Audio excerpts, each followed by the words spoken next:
Olá, meus queridos juvenis, bom dia. Hoje, domingo 14 de fevereiro, nós retornamos, damos continuidade aos nossos estudos e hoje nós falaremos sobre perdão. Mas antes da gente começar, vamos orar, vamos agradecer a Deus, vamos pedir a bênção de Deus sobre esse momento de aprendizado, momento que a gente vai se deter em ouvir a voz dele através da sua palavra. Senhor Deus, nós te agradecemos por mais um dia de vida que o Senhor nos permite viver, Pai. Este domingo maravilhoso que o Senhor tem nos dado, dia este maravilhoso, Pai, bom para aprendermos, para escutarmos a tua voz, Pai. Fala conosco, Senhor Deus.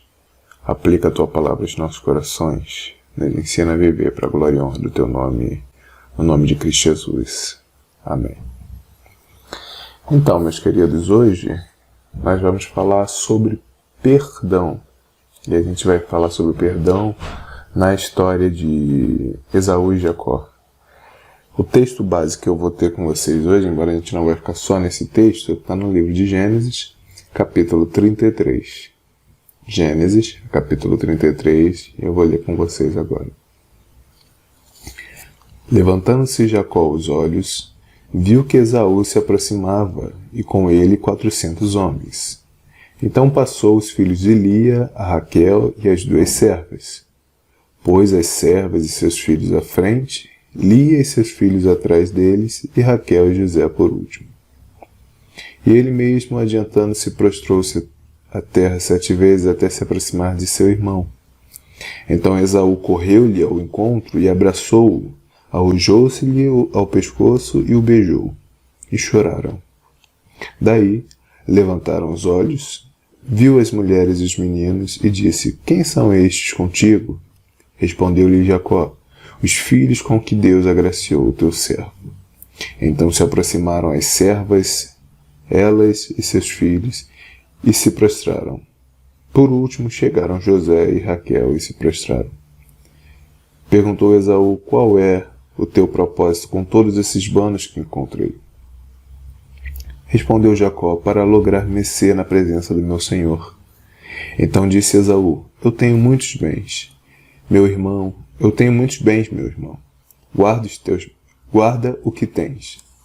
Mas Jacó insistiu: Não recuses, se logrei mercê diante de ti, peço que aceites o meu presente, porquanto vi o teu rosto como se tivesse contemplado o semblante de Deus, e te agradaste de mim. Peço-te, pois, recebe o meu presente que eu te trouxe, porque Deus tem sido generoso para comigo, e tenho fartura, e estou com ele até que o aceitou. Disse Esaú: Partamos e caminhamos, eu seguirei junto de ti. Porém Jacó lhe disse: Meu senhor sabe que estes meninos são tenros, e tenho comigo ovelhas e vacas de leite. Se forçadas a caminhar de mais um só dia, morrerão todos os rebanhos. Passe, meu senhor, diante do seu servo. Eu seguirei guiando-as pouco a pouco, no passo de gado que me vai à frente, e no passo dos meninos, até chegar a meu senhor em Seir. Respondeu Esaú: Então permite que eu deixe contigo de gente que está comigo. Disse Jacó: Para quê? Basta que eu alcance mercê aos olhos do meu senhor. Assim voltou Esaú aquele dia a Seir pelo caminho de onde viera. E Jacó partiu para Sucote e edificou para si uma casa e fez palhoças para o seu gado. Por isso o lugar se chamou Sucote. Voltando de Padã-Arã, chegou Jacó são e salvo à cidade de Siquém, que está na terra de Canaã. E armou a sua tenda junto à cidade. A parte do campo onde armara a sua tenda, ele a comprou dos filhos de Amor, pai de Siquém, por 100 peças de dinheiro. E levantou ali um altar e lhe chamou Deus, o Deus de Israel. Aqui nós estamos em um trajeto da história de Jacó. Mas a gente precisa relembrar algumas coisas antes para entender esse momento de reconciliação. Então, Esaú e Jacó, eles eram filhos de Isaac e Rebeca. Esaú e Jacó Eles eram frutos de um milagre de Deus. Rebeca, ela antes era estéril. Então, Isaac, seu marido, ora insistentemente ao Senhor pela sua esposa, para que Deus abrisse a madre, como eles chamavam. E Deus ouviu as orações de Isaac e Rebeca concebe 2 meninos. Aqui é interessante a gente ressaltar que a bênção de Deus, ela é sempre abundante, sempre abundante. Obviamente ela esperava ter mais filhos, mas na ausência total de um descendente, quando vem um filho, ela já ficaria maravilhosa, mas na verdade Deus não deu só um, Deus deu dobrado para ela. Então o que acontece? Rebeca, ela consulta a Deus a respeito de alguma coisa bem assim diferente que a gente poderia ver que está escrito no texto. Existia uma disputa entre os irmãos desde o ventre da mãe dele. Então Deus revela a sua profecia para Rebeca a respeito dos dois. Ele diz assim: 2 nações há no teu ventre, 2 povos nascidos de ti se dividirão. Um povo será mais forte que o outro, e o mais velho, no caso Esaú, servirá ao mais moço, no caso Jacó. Então a Bíblia aqui ela declara, a Bíblia declara em Romanos 9, capítulo 13, o seguinte: que Deus amou a Jacó, porém ele se aborreceu, rejeitou, odiou a Esaú. Então, embora eles fossem gêmeos e ainda não tinham praticado nem bem nem mal, o Senhor ele escolheu Jacó para cumprir o seu propósito. O livro de Gênesis todo, ele vai tratar da promessa da semente da mulher. Lá no início, após a queda de Adão e Eva, Deus ele faz uma promessa a Eva de que pela semente da mulher a cabeça da serpente seria esmagada. Então essa semente da mulher, que é prometida lá no início de Gênesis, ela vai ganhando descendência. Ela vai seguindo uma descendência, para ser mais preciso. Então Adão e Eva concebem um filho, isso pós-morte de Abel, e nasce Sete. E assim você tem o início dessa jornada por todo o livro de Gênesis, que foca muito na origem, na semente, na geração. E o que acontece? Deus, ele chama Abrão, naquela época, né? Depois ele veio a se chamar Abraão, e fala que dele faria uma grande nação. Ele escolhe em Abraão Isaac, para dar seguimento a essa promessa de Abraão. E agora Isaac ele concebe, ele não, né? A sua esposa concebe 2 filhos. E o que acontece? Deus ele elege, Deus ele escolhe, Deus ele chama desde o ventre da mãe dele a Jacó, para em Jacó cumprir a promessa que foi feita desde Abraão, que na verdade se remete lá a Eva, que viria a ser a descendência, aliás, a ascendência do Messias. Ascendência antes, descendência posterior. Então, Jesus, que é o Messias, está aqui, a ascendência dele é Abraão, Isaac, Jacó e uma série de outras pessoas que a gente vê logo nos inícios dos evangelhos. O nome de Jacó ele é interessante para a gente entender o caráter dele. Jacó é um trocadilho, esse nome, né, com um verbo de mesma raiz. Por exemplo, em português a gente tem alguns verbos que vêm de substantivos, e é o que está aqui dizendo. E esse verbo que dá origem ao nome de Jacó, ele quer dizer segurar alguém pelo calcanhar, seguir atrás de alguém, trair ou suplantar.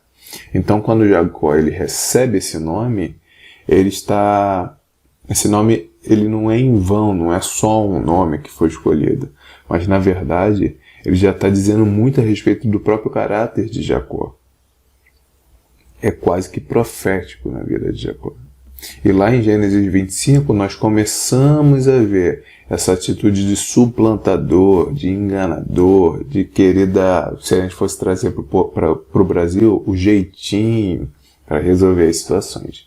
Então, em Gênesis 25, nós temos a narrativa do desenvolvimento dos dois irmãos. Os dois estão crescendo e se desenvolvendo e se transformam em homens com características diferentes. Ele diz que Esaú se tornou um homem mais rústico, especialista em caça, um homem do campo.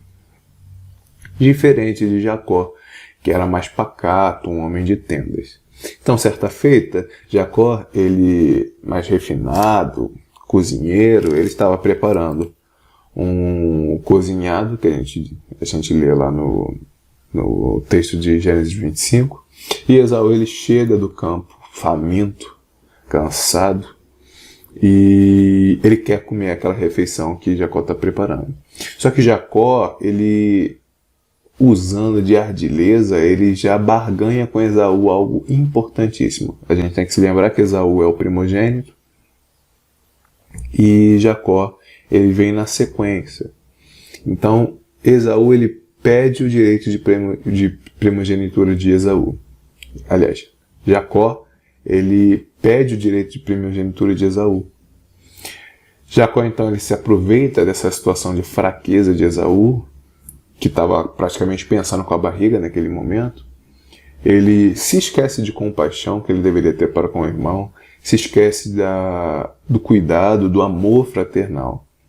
E Esaú, de forma precipitada, como a gente diz, pensando com a barriga, ele vende o direito de primogenitura. E a Bíblia fala que ele desprezou, ele não deu o devido valor. Falou, para que vai me servir se eu estiver morto? Porque ele estava exageradamente dizendo que estava morrendo de fome.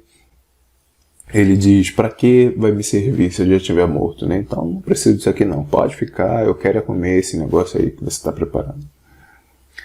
E isso já diz muito do que a gente vai ver do temperamento desses dois homens. Lá em Gênesis 27, sim, dando sequência ainda, e é importante, só um parêntese. Esse primeiro aspecto, além do conflito que já existia dentro do ventre da mãe, dentro de Rebeca, antes deles nascerem, esse primeiro evento já é algo marcante na história dos dois. Vocês têm que ficar atentos porque depois a gente vai entender o texto que a gente leu no início.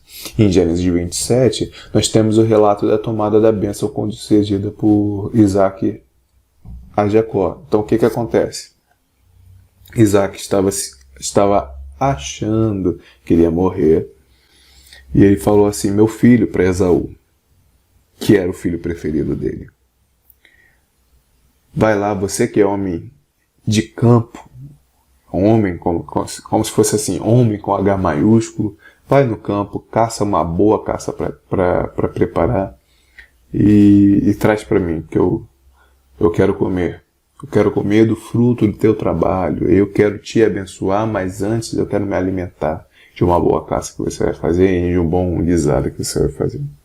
E Esaú sai. Nesse momento, Rebeca está escutando essa situação e ela tentando dar um jeitinho ali na situação e levando também, obviamente, em consideração o que Deus falou com ela antes que eles crescessem, se desenvolvessem e tal.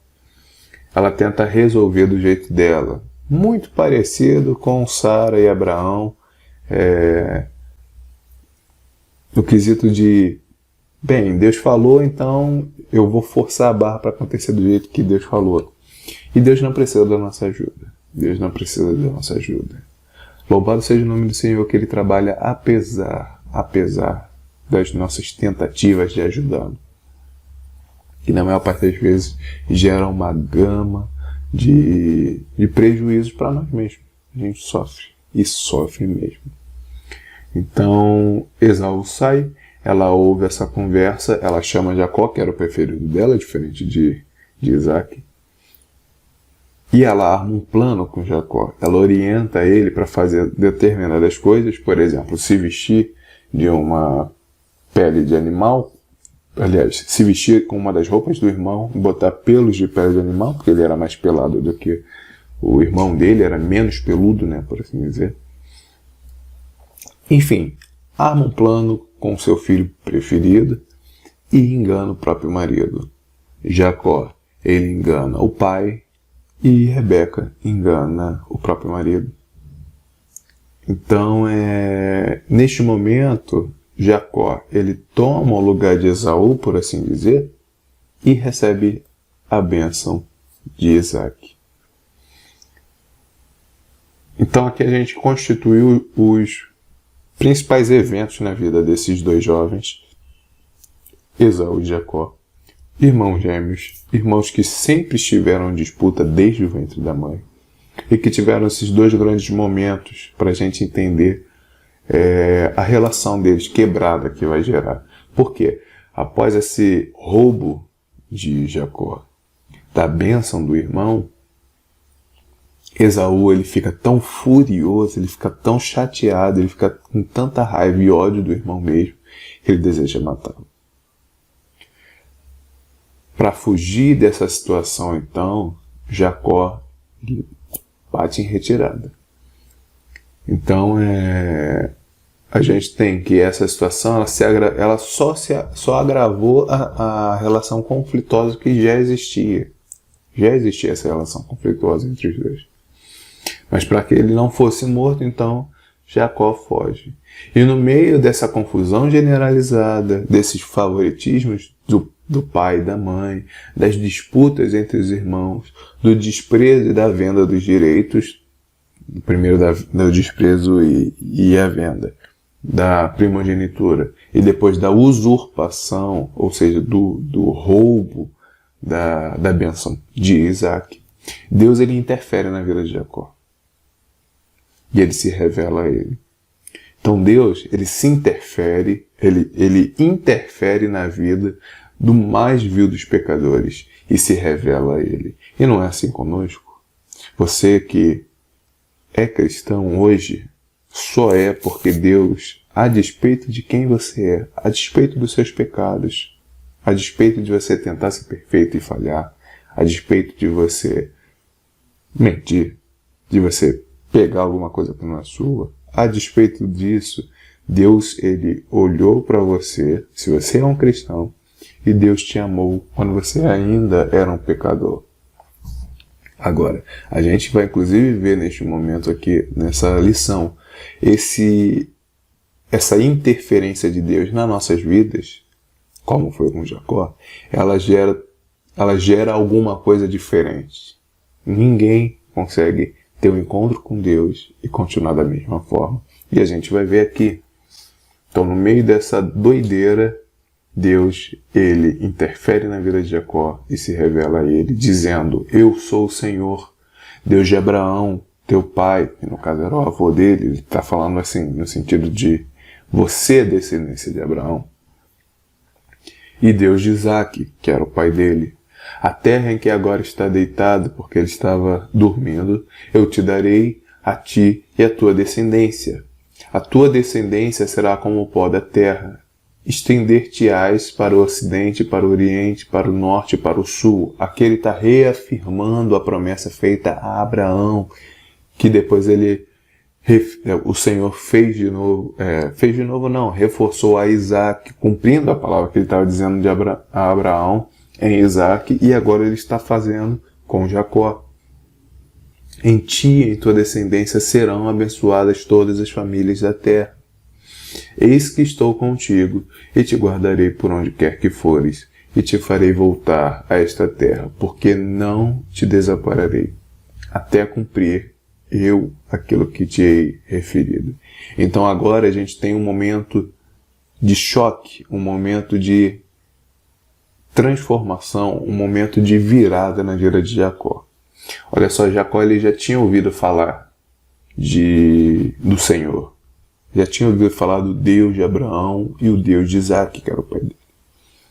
Por que a gente tem essa certeza? Porque Deus está se apresentando como aquele que você conhece. Ele diz assim: eu sou o Senhor, o Deus do teu pai, o Deus da tua mãe. Eu sou o Senhor. Esse que você vê seu pai e sua mãe servindo, sou eu. Ele está se apresentando para alguém que já estava inserido naquele contexto de servir a Deus. E aí agora ele reafirma a promessa que já tinha sido feita a Abraão, ou seja, o avô dele, e também foi feita a Isaque. A terra em que agora está deitado, eu te darei a ti e a tua descendência. Ele continua reafirmando essa promessa que provavelmente Jacó já conhecia, mas o ponto é que, na sequência, ele agora fala diretamente a Jacó, não só ao avô dele, não só ao pai dele, mas agora a ele. Eis que eu estou contigo, e te guardarei por onde quer que fores, e te farei voltar a esta terra, porque não te desampararei até cumprir eu aquilo que eu hei de fazer. Né?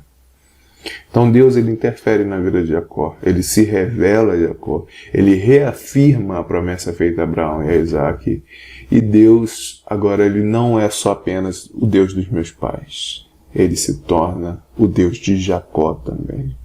E aqui eu quero te fazer uma pergunta. Nós estamos aqui aprendendo da palavra de Deus. Muito possivelmente, seus pais são cristãos. E você sabe, papai e mamãe servem a Deus. Papai e mamãe servem a Deus. Ou se o seu responsável não é seu pai e sua mãe, sua avó, por exemplo, seu tio, seja quem for aquele que for o seu responsável e que te colocou nessa classe de EBD na igreja, você sabe, olha, ele serve a Deus, ela serve a Deus. Mas você serve a Deus?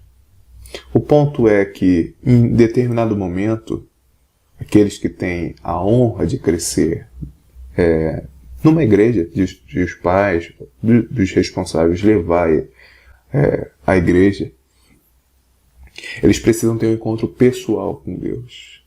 Deus precisa ser não mais o Deus do meu pai ou da minha mãe, mas agora meu Deus. E é aqui o que está acontecendo com Jacó. Não mais somente é o Deus também do meu pai e da minha mãe. É o Deus também do meu avô Abraão. É o Deus também do meu pai Isaque. Mas agora é o meu Deus. E esse Deus que está se revelando a Jacó está falando: eu estou contigo, eu não vou te desamparar.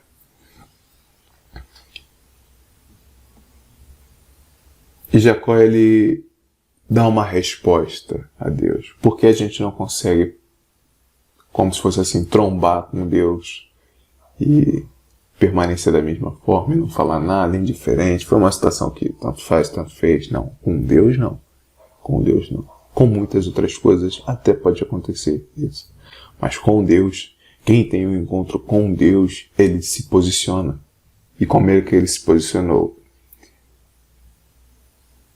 Ele marcou aquele lugar com um monumento consagrado, ou seja, ele erigiu, ele levantou uma coluna e derramou óleo sobre essa coluna, como se ele estivesse anotando na agenda dele: aqui neste lugar Deus falou comigo. E ele responde também com uma oração: se Deus for comigo, o Senhor será o meu Deus. Ele pôs à prova o que Deus estava falando. Deus, o Senhor está falando que não vai me desamparar. O Senhor está falando que fará aquilo que o Senhor disse que faria. Então, se o Senhor estiver comigo, eu vou te servir. Ele se posicionou. E aí a gente tem a continuação. Em Gênesis 31, após uma série de acontecimentos e anos passados, vale muito a pena você ler essa trajetória toda de Jacó e ver a mão de Deus sobre toda a vida dele. O Senhor, Deus, o Deus que no meio dessa correria, dessa fuga dele, interferiu na vida dele. Depois de anos, ele retoma e fala de novo com Jacó. Se Deus, ele estava preocupado com Jacó desde o início, muito mais agora. E em determinado momento ele diz assim: volta para a terra dos seus pais, reafirmando o que ele falou naquele início. Jacó, meu filho, é como se fosse assim que ele estivesse dizendo: Jacó, meu filho, eu falei que estaria contigo. Você viu a minha mão nesse lugar de fuga seu, nesse lugar para onde você quis fugir da presença do seu irmão, fugir dos seus problemas, e eu estive contigo. Agora está na hora de voltar, Jacó. Está na hora de voltar. E aí, Jacó, ele empreende esse retorno, essa volta para a terra dele. E é interessante que quando Deus fala, a gente tem que obedecer. E não foi diferente com Jacó. Ele obedece a Deus. O Senhor, então, opera uma transformação grandiosa na vida de Jacó. Inclusive, ele muda o nome de Jacó. Já não te chamarás mais Jacó, e sim Israel. Agora você não vai ser mais o usurpador. Agora você não vai ser mais o enganador. Agora você vai ser o povo de Deus. Aquele em que as promessas de Deus se cumprem. Israel, o povo escolhido de Deus. E aí a gente tem esse encontro magnífico dos dois irmãos e um momento de reconciliação. Meus queridos, Deus, Ele dirige nossas vidas. Ele dirige nossas vidas de forma surpreendente. Para a gente entender essa resposta de Jacó ao seu irmão, essa reconciliação, esse perdão que houve aqui, você tem que entender o problema anterior. A gente não toma um remédio se a gente não estiver precisando. E o pior problema, a pior doença que o homem pode experimentar é a doença do pecado. E a única solução para o pecado do homem é Deus. Então, perdoar alguém, no caso de Esaú, perdoar Jacó, alguém que te feriu, só por capacitação de Deus, só pelo poder do Espírito Santo atuando na vida da pessoa. Entendeu? Esse perdão, ele não foi apenas um trato de cavalheiros, não foi só para as pessoas verem. Esse perdão ocorreu pela mão de Deus na vida dos irmãos, na vida dos irmãos. E Jacó, ele pôde experimentar essa transformação. Esse encontro de, inclusive, mudança de nome ocorreu antes desse encontro com Esaú. Jacó, ele já não era Jacó quando encontrou com Esaú de novo. De fato, quando Esaú ele pretende nunca mais ver a face de Jacó, de fato ele não viu. O homem com que Esaú se encontrou já não era Jacó, era Israel. O homem que lutou com Deus, o homem que Deus abençoou. Este é o novo homem que encontra com seu irmão Esaú. E é interessante que essa transformação que ocorre depois do encontro com Deus, ela não simplesmente faz desaparecer os nossos problemas. Muito pelo contrário, ela nos prepara, nos capacita, a presença de Deus nos capacita a resolver os nossos problemas antigos. Esse problema de reconciliação. E é interessante que aqui nós estamos falando dos patriarcas, mas Jesus mesmo, ele disse para a gente perdoar aos nossos devedores. Jesus, na oração dominical, ele fala: perdoa as nossas dívidas. Ele ensina aos seus discípulos dessa forma: perdoa as nossas dívidas assim como nós perdoamos aos nossos devedores. Nós precisamos exercer o perdão para aquele que nos feriu. E aqueles que nós ferimos, nós precisamos pedir perdão.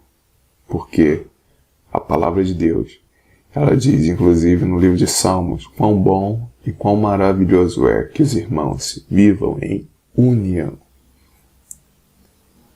E este é o momento, meu irmão. Este é o momento, meu querido juvenil, você que está me ouvindo.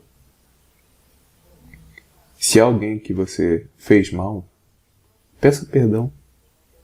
Busque se reconciliar. Se alguém te fez mal, perdoe. Perdoe. Não pela força do seu braço. Não, eu consigo porque eu sou bom. Não. Mas porque você crê em Cristo Jesus. E crer em Cristo Jesus demanda você tomar uma atitude diferente. Demanda uma vida diferente. Agora você entende o valor do perdão. Ele me perdoou, Ele me amou e me perdoou e por isso morreu pelos meus pecados. Por isso, pelo que meu Senhor fez, eu vou e perdoo. Vou e perdoo. Que esta palavra encontre abrigo no seu coraçãozinho e que você possa viver para a glória e honra de Deus. Amém? Vamos orar? Senhor, nós precisamos de Ti, Senhor Deus. Nós precisamos de Ti. E eu coloco nossas vidas em Tuas mãos, Senhor Deus. Meu Senhor, não há ninguém que tenha um encontro real contigo, Pai, que não seja transformado, Senhor Deus.